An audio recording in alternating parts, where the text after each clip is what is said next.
솔직히 말씀드리면 저는요, 감이 빠른 편도 아니고 의심이 많은 성격도 아니었습니다. 제 아내를 철석같이 믿고 살았고, 가정에 문제 하나 없다고 생각하며 지냈어요. 근데요, 어느 순간부터 이상한 기분이 들기 시작했습니다. 퇴근하고 현관문을 열고 들어가면 예전과는 다른 공기가 느껴졌어요. 말로 표현하기 애매한데요.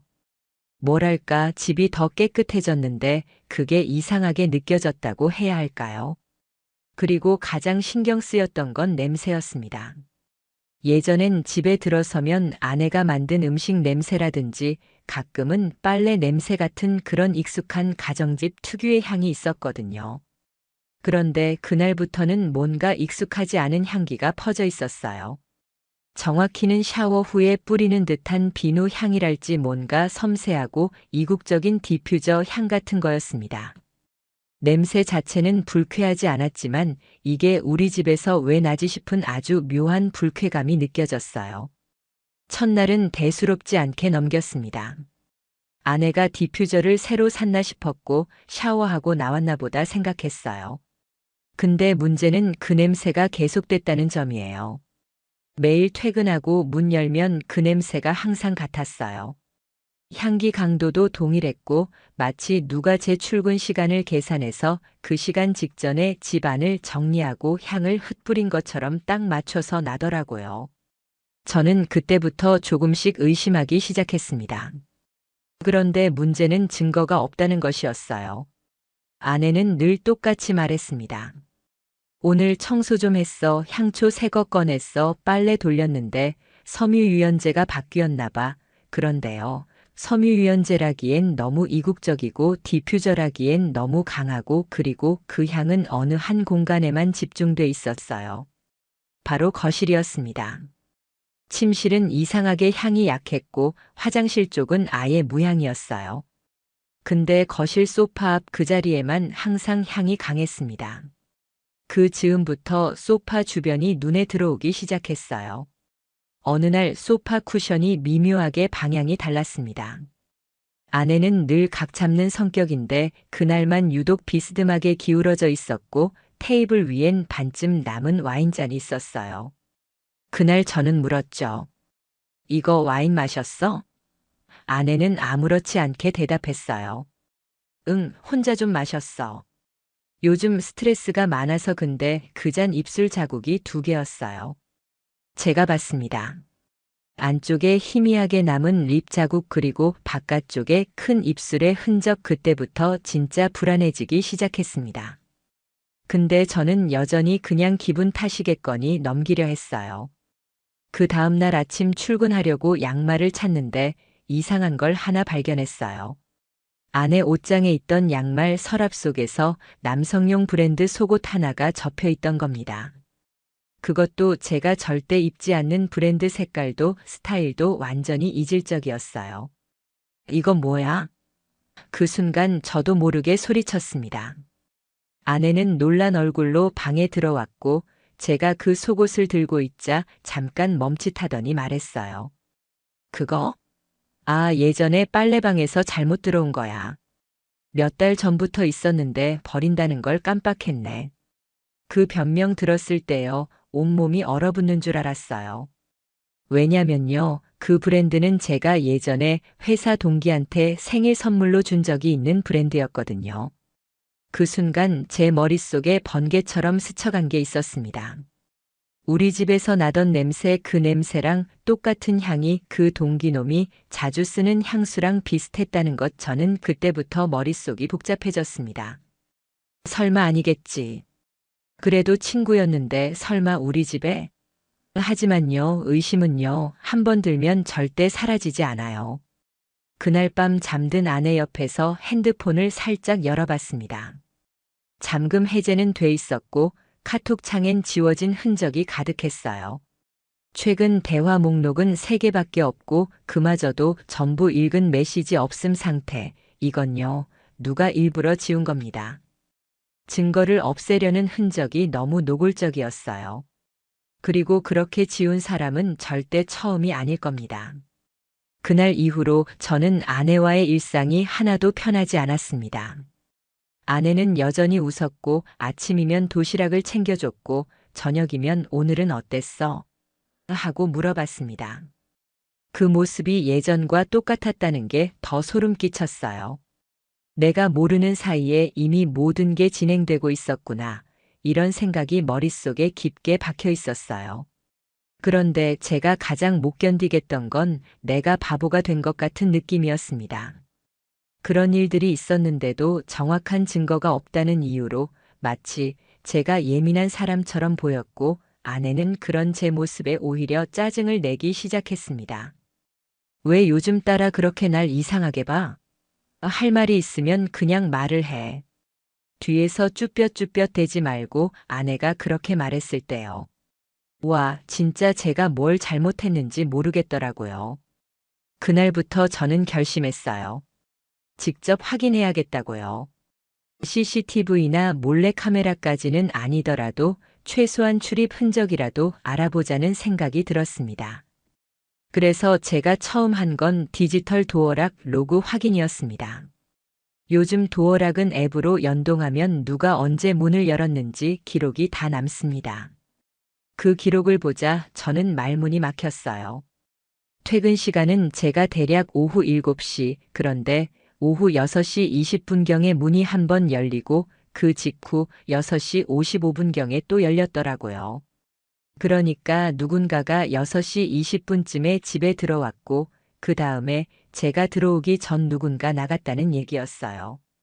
이거 단순한 착각일 수 없잖아요. 더 무서운 건 그게 일주일에 3번에서 4번씩 반복됐다는 겁니다. 그 시간에 저는 분명히 회사에 있었고 아내는 집에 있었죠. 그럼 그 시간에 온 사람은 누구였을까요? 그때부터 제가 그 냄새에 집착하기 시작했습니다. 기존에 없던 향, 침대에는 안 배어 있는데 소파에만 강하게 남아있던 냄새. 제가 그걸 맡기 시작했을 때 기억이 났습니다. 회사 동기 이민수 걔가 쓰는 향수랑 비슷했어요. 예전에 출장 갔을 때 그놈이 방에서 향수 뿌린 적 있었거든요. 이거 미국에서 직구한 거야. 오직 온라인 전용 그렇게 말하던 기억이 났어요. 그런데 그 향이 우리 집 거실에 퍼져 있다는 게 정말 말이 되는 일일까요? 그놈과 제 아내는 얼핏 보면 아무 접점도 없어야 맞습니다. 근데요, 예전에 아내랑 민수랑 같은 모임에서 한두 번 본 적이 있었어요. 제가 데려간 자리에 같이 있었던 적이 있었고, 그때 둘이 말도 조금 나눴던 기억이 있거든요. 처음엔 그냥 웃고 넘겼어요. 와, 미인이시네요. 아이고, 과찬이세요. 뭐 그런 정도였는데요.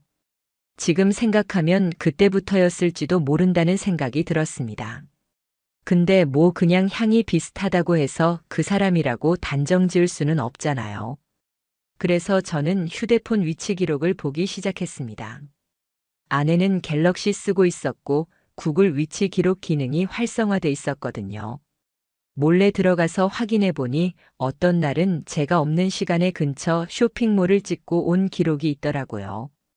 이상한 건 그 쇼핑몰 안에 있는 스파룸을 중심으로 위치가 찍혀 있었던 겁니다. 그래서 저는 다음날 일부러 반차를 냈습니다. 아내에겐 야근할 것처럼 꾸몄고 조용히 집 근처에 숨어 있었어요. 오후 5시 10분 아내가 전화를 받으며 외출했어요. 평소보다 옷차림이 더 단정했고 화장도 평소보다 진했어요. 그걸 따라가 봤습니다. 놀랍게도 그녀는 택시를 타고 바로 그 쇼핑몰로 향했습니다. 전 따라갔습니다. 뒤에서 안 들키게 층마다 움직임을 보며 엘리베이터 타는 걸 지켜봤어요. 그리고요, 그녀가 내린 곳은 스파룸이 아니라 룸 형태의 프라이빗 라운지였습니다. 그 안으로 들어가는 걸 본 순간 심장이 너무 세게 뛰어서 머리가 아찔했어요. 그 라운지 앞엔 미리 와서 기다리던 남자 한 명이 있었는데요. 그 사람이 뒤돌아서 웃으며 말했습니다. 그 모습 분명히 이민수였습니다. 그날 저는 진짜 제 두 눈을 의심했습니다. 민수는 평소에도 사람 좋아 보이고 늘 웃는 인상이긴 했지만 그 순간 그 웃음은 너무나 불쾌하고 역겹게 느껴졌어요. 아내 앞에서 멀뚱멀뚱 기다리고 있다가 그녀가 다가가자 민수가 자연스럽게 그녀의 팔을 잡고 안쪽으로 이끄는 모습, 정말 말도 안 되는 광경이었습니다. 그 장면이 제 머릿속에 아직도 생생합니다. 두 사람이 룸으로 들어가는 그 찰나 저는 급하게 스마트폰을 꺼냈고 영상으로 찍기 시작했어요. 멀리서였지만 얼굴 식별이 충분히 가능한 거리였습니다. 그들이 룸 안으로 사라지고 나서도 저는 한참을 그 자리에 서 있었습니다. 얼굴이 화끈거리고 이명 소리처럼 귀 안에서 웅 하는 소리가 났어요. 진짜였구나. 진짜 우리 집이었구나. 진짜 그 냄새가 그놈 냄새였구나. 모든 조각이 그 순간 퍼즐처럼 맞춰졌어요. 그날 우리 집 거실에 퍼졌던 향기, 소파에 남아있던 립 자국, 도어락 로그의 기묘한 시간차, 지워진 메시지 기록, 남성용 속옷, 그리고 민수의 향수, 그 모든 게 하나의 실선으로 연결된 겁니다. 전엔 너무도 흐릿해서 못 보던 게 그 순간 선명하게 떠올랐어요. 아내가 언제부터였을까요? 민수와의 관계가 언제부터였을까요? 정말 무너졌습니다. 그날 저는 아무 일 없었다는 듯 조용히 집으로 돌아갔어요. 아내는 늦게 들어왔습니다. 오후 9시 20분쯤 헤어스타일이 약간 흐트러져 있었고 화장은 무너져 있었어요. 근데 웃고 들어오더군요. 미안, 친구 만나고 늦었어. 조금만 일찍 말해줬으면 밥 안 먹고 왔을 텐데. 제가 멍하게 앉아있자 아내는 이상한 눈으로 저를 쳐다봤고 오히려 반문하듯이 말했어요. 왜 그래? 오늘 무슨 일 있었어? 그때 느꼈습니다. 이 사람은 죄책감이 없구나. 들키지만 않으면 괜찮다고 생각하는구나. 그 모습에 진짜 소름이 끼쳤습니다. 다음 날 저는 회사를 조퇴했습니다. 회사라는 곳이 웃기게도 민수와 가장 가까운 공간이잖아요. 그날부터 전 그놈의 동선을 추적하기 시작했어요. 민수는 평소에 자기는 투명하다고 자랑하던 사람이었습니다. 근데 그 투명하다는 게 참 역설적이더라고요. 어디를 가든 당당하니까 사람들이 의심조차 안 했던 겁니다. 그날도 점심시간에 민수가 혼자 나가는 걸 봤습니다. 기다렸어요. 5분 정도 후에 카카오 택시 앱으로 택시 잡고 따라갔습니다. 도착한 곳은 우리 동네 근처 골목이었습니다. 그 골목 딱 하나의 단독주택 빌라가 있는 곳이었고 그 앞에 멈춰선 민수는 잠시 두리번거리더니 후드티를 꺼내 입고 고개를 숙였어요. 그 순간 제 심장이 다시 뛰기 시작했어요. 그 골목 바로 우리 집 뒤편 골목이었고 민수가 향한 방향 우리 집 뒷문이었습니다. 제가 집을 구조 리모델링하면서 뒤쪽 창고문을 세컨 출입구처럼 만들어 놨거든요. 그 문은 아내만 사용했고 심지어 제가 따로 출입하는 경우도 거의 없었어요. 민수가 그 문으로 들어가는 걸 직접 봤습니다.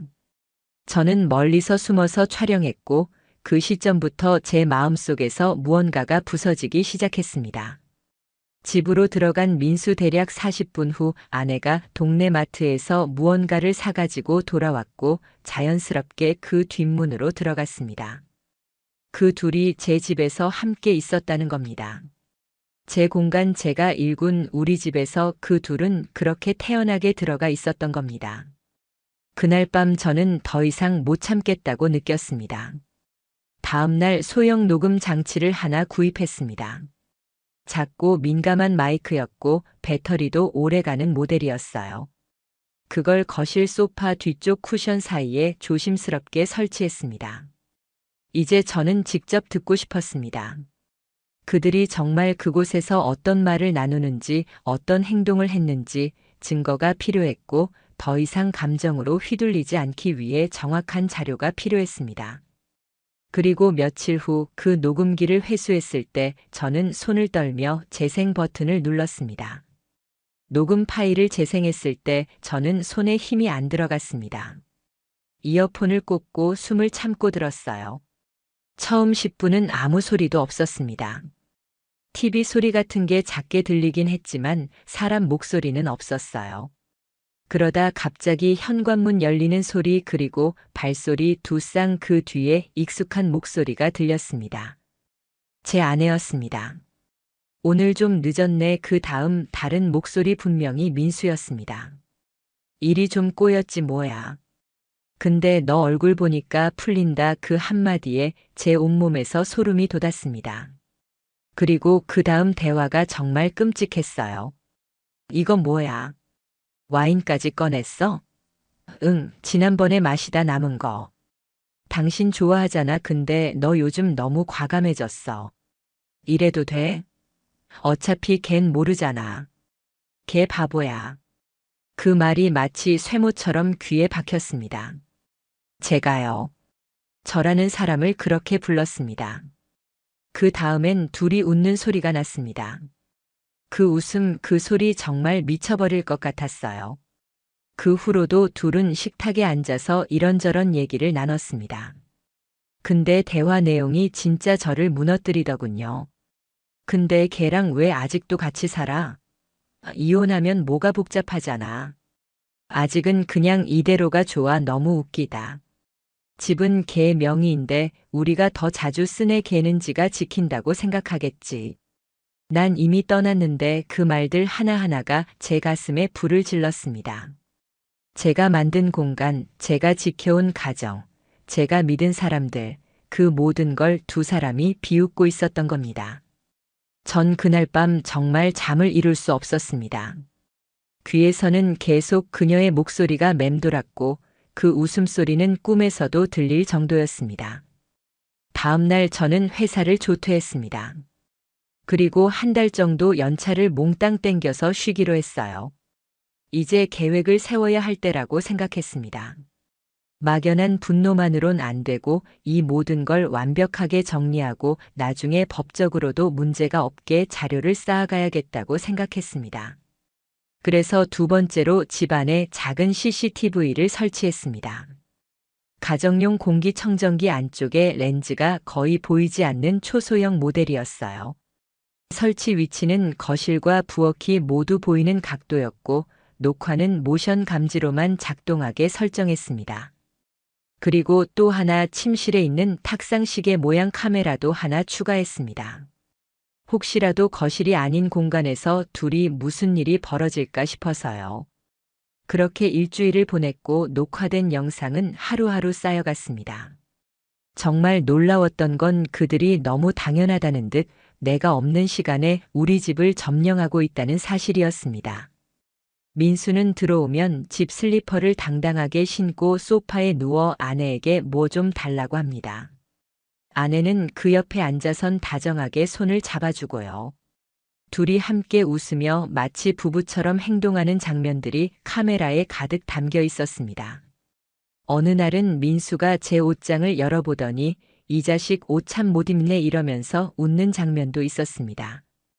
그걸 보고 있자니 저는 진짜 내 존재가 얼마나 하찮게 여겨졌는지 그게 명확하게 느껴졌어요. 제 안에 있던 감정이 복잡하게 뒤섞이기 시작했습니다. 분노, 수치심, 자괴감 그리고 뭔가 뿌리째 흔들리는 느낌. 내가 지금까지 믿었던 모든 게 거짓이었구나.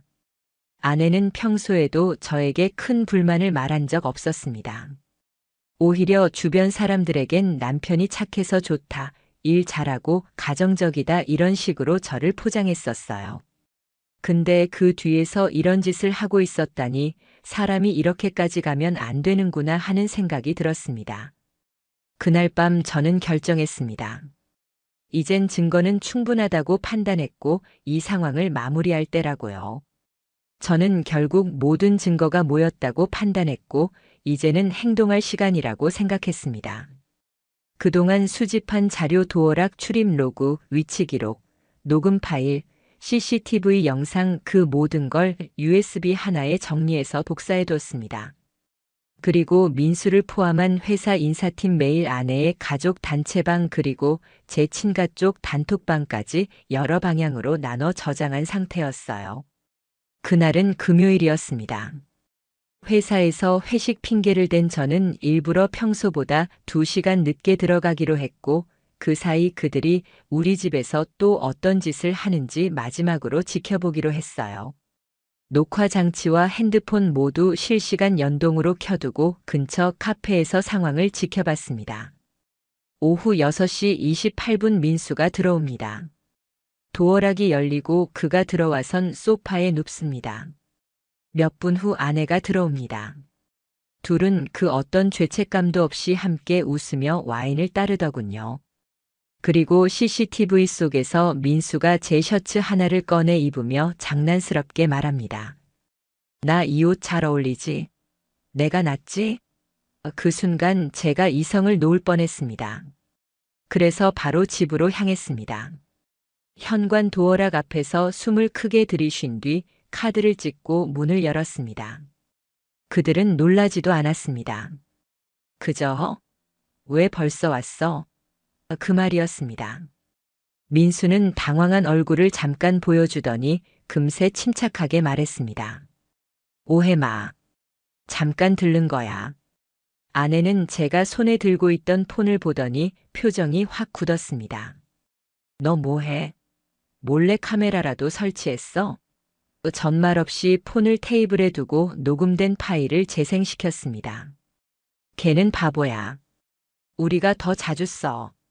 그 순간 민수의 얼굴에서 피가 가시더군요. 아내는 입을 막고 서 있었습니다. 이게 어떻게 그 말만 반복했어요. 저는 조용히 말했습니다. 다 들었어. 다 봤어. 지금부터 니들 둘이 어떻게 끝나는지 지켜봐. 민수가 급하게 나가려고 하자 전 그 앞을 막았습니다. 도망가지 마. 이건 끝까지 가야 돼. 그리고 아내에게 말했습니다. 너한텐 기회가 있었어. 말할 기회, 사과할 기회, 근데 넌 나를 바보로 만들었어. 그날 밤 전 그 영상과 녹음 파일 그리고 도어락 로그까지 정리해서 메일로 전송했습니다. 아내의 부모님, 제 부모님, 민수의 아내, 회사 인사팀, 민수가 소속된 본부 부장 그리고 이혼 전문 변호사에게도요. 일이 터지는 데는 하루도 걸리지 않았습니다. 민수는 곧바로 인사조치 당했고 아내는 그녀 부모님한테서도 버림을 받았습니다. 제가 마지막으로 남긴 말은 딱 한마디였습니다. 넌 우리 집 냄새를 바꿨어. 근데 너도 알지? 그 향기는 결국 사라져. 아내는 아무 말도 하지 못했습니다. 저는 그날 이후 집을 나왔고 이혼 절차를 밟았습니다. 1년이 지난 지금 전 혼자 살고 있습니다. 그 집은 정리했고 그 향기도 이제 제 기억 속에서 거의 사라졌습니다. 근데요, 아직도 문득 그 냄새가 떠오릅니다. 그 익숙하지만 이질적이던 향기 그 안에 숨겨졌던 배신 그게 가끔 저를 덮쳐요. 하지만 이제는 압니다. 그 냄새를 처음 맡았을 때 전 이미 알고 있었던 겁니다. 단지 인정하고 싶지 않았던 거죠.